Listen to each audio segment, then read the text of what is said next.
Do you remember back in the day, it seems like so long ago that we got on planes and traveled to events? The reason we left our house and did that wasn't just for content, but it was for the possibility of amazing connections. And I cannot wait for that to happen. But in the meantime, well, we have these online events. And online events historically were really just bonus content, but they no longer can be an exception to the rule that events are about content and connection, which is why we need to think about design elements and the promise that our participants are expecting of us.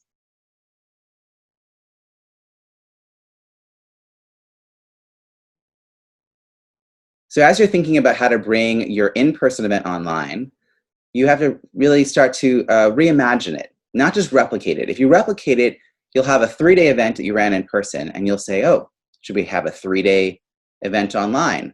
Well, the reason you had a 3-day event in person was actually a limitation of in-person, not a benefit. You were limited by the fact that everybody had to fly to that location, but that's no longer true. So now you might decide that same content and those same connections could be happening in a very different format. I've heard of people doing 2 one-hour sessions a week for 8 weeks leading into a 2-day online experience. I've seen people do 2 Saturdays in a row, or take an event that had 2 sessions happening concurrently and just made them a 2-day event. So you get to exercise that, and that's a question of strategy. And that leads me to my next point.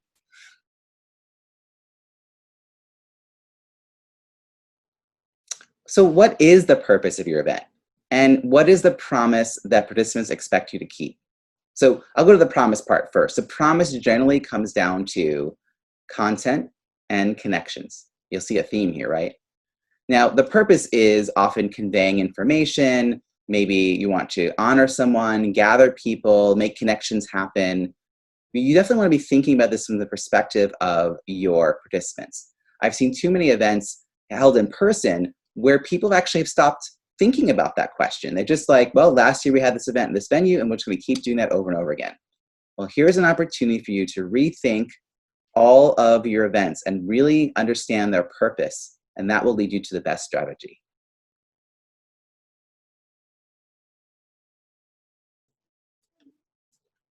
All right, so live events, in-person events were very theatrical. That's what it was. It was about going big, exciting, thinking how to bring in all the different textures and sounds, and well, that really doesn't work. It doesn't work when you're going online.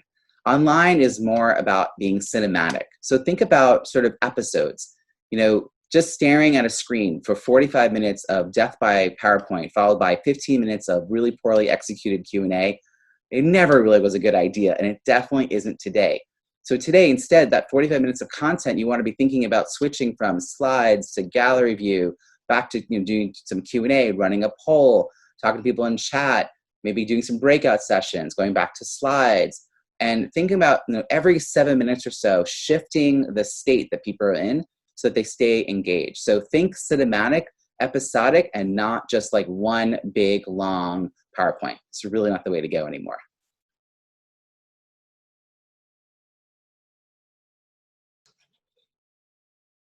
People are just gonna be less and less patient as time goes on. I mean, back in March and April, I was at a few events where people went to send us to breakout rooms and they weren't enabled on that particular Zoom link because it wasn't the Zoom link that trainer usually used. And that's kind of like a professional speaker walking into a venue in person and saying, well, I was planning on using PowerPoint, but I forgot to ask for a PowerPoint projector. See how it doesn't really work? Now, we were pretty forgiving in March and early April, but think about October, November, and beyond. When you go to an event, you're going to expect people to have really great content, be really smart and knowledgeable, be an expert, and you're going to expect them to know how to use the tools, the technology to convey that information. So it's important that every time you run an online event, you get 5% better. And that compounded continuous improvement means that you will stay at the top of your game, not just around your content, but about the way you convey it.